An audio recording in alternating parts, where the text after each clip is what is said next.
Welcome. My name is Dr. Ariel Hessayon. I'm a senior lecturer in the Department of History at Goldsmiths at the University of London. I've been attending a two-day conference here in Bedford at the Panacea Charitable Trust, which has been discussing some key concepts that are very important, namely the idea of the apocalypse and the idea of gender and how those things work together.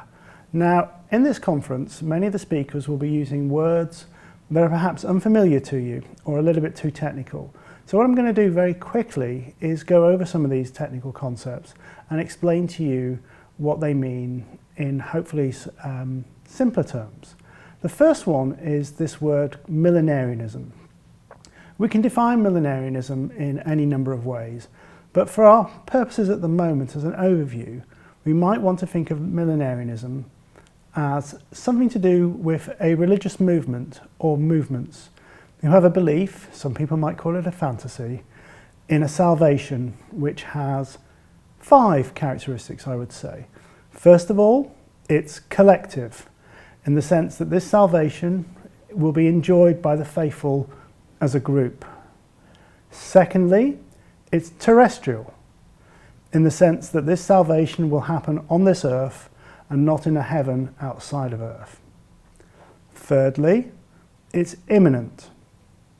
This salvation will be both soon and sudden.